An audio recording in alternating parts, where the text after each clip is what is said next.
fica como uma reserva. Sim. Fica aquela palhada reserva, mas ela pinça mesmo no broto, na seca. Se a gente conseguir fazer uma rodada. Mas essa observação é importante e ela acontece. E ver na bosta dela. E ver na bosta, porque assim, ó. Bosta, não fica aquela bosta empelotada.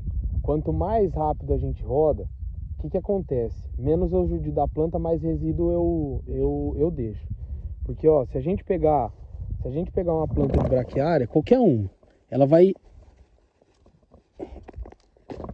ter aqui, ó. Era para ela ter mais uma folha, que vai crescer aqui no meio. É para ela ter 5 folhas, certo? 2 que estão para morrer, uma em estágio de início de senescência, uma que na verdade era a última, antes da do broto que vem aqui no meio crescer. Quando eu faço o animal comer essa parte aqui, ó, essa parte aqui e a planta que veio, ainda sobra, vai sobrar ainda 4 folhas, 3 folhas e meia para a planta. O que isso vai fazer? Fazer com que todo o processo de fotossíntese dela, mesmo ela tendo sido pastejada, continue um processo de fotossíntese ainda ativo. E aí ela, mesmo tendo que tirar energia, tendo que fabricar mais energia para conseguir jogar outra folha para fora, ela não precisa tirar energia da raiz, certo? Ela não tirando energia da raiz, ela sempre está num processo contínuo de crescimento de raiz, enraizamento. E o que isso quer dizer? Que cada vez mais a planta está conseguindo jogar a raiz lá para baixo.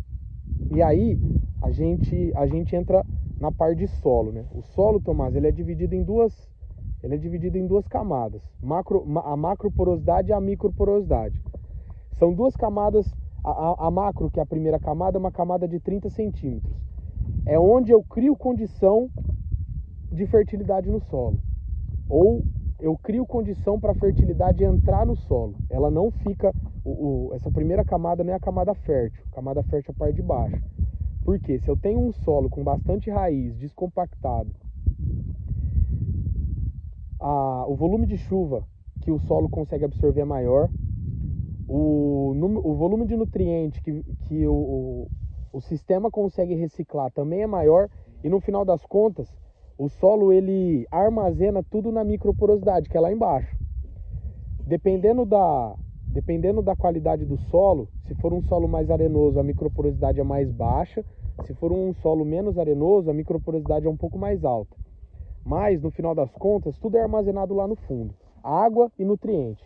Então, quanto mais resíduo eu deixo no pastejo, consequentemente mais raiz eu tenho, mais a planta consegue buscar nutriente lá embaixo. E aí eu crio meio que um efeito dominó, porque eu estou conseguindo fazer com que toda aquela minha área ela tenha uma absorção melhor de nutriente e água. Então, consequentemente, a reserva do solo vai estar bem maior e a minha planta está jogando muito mais raiz lá para baixo. E aí ela no momento de estresse, seja hídrico ou de seca, que é estresse hídrico de temperatura e luminosidade, ela consegue se manter um tempo maior, mais verde. Ou, mesmo ela se mantendo um tempo maior verde, na hora que ela começa a secar, ela não tem uma queda nutricional tão violenta quanto uma planta que começou a secar, por exemplo, em maio. Se uma planta começa a secar em maio, em setembro ela acabou, ela já morreu. Aí morreu mesmo, ela já seneceu por completo. Se ela está começando a secar em junho, na hora que ela chegar em setembro, ela ainda tem uma qualidade nutricional muito melhor do que a outra, porque ela teve reserva, ela teve condição. Então o manejo vai propor isso pra gente, entendeu? Até trabalhar naqueles 40-20, a gente consegue fazer consegue fazer isso acontecer, mas no final das contas, quanto mais rápido é o giro, mais resíduo sobra, e no final das contas também a gente entra na questão animal, né?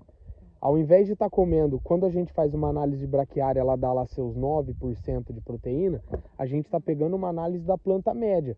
Então o cara pegou as 5 folhas e fez a análise. Mas aí a gente está criando uma condição onde o animal está comendo as duas folhas de maior potencial fotossintético. Então a proteína dela não está em 9. Tá acima. A proteína dela está em 14. E aí a turma fala que é mentira ganho de 1 kg, 1,1 kg na braquiária no sal mineral. É só ir lá em casa e ver os quase 1,300 no 0,1.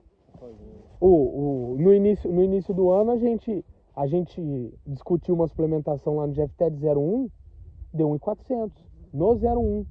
Tem confinamento que não dá 1,400. Aí nós vendeu ela, aí foi pesar outro, deu quase 1,300 no sal.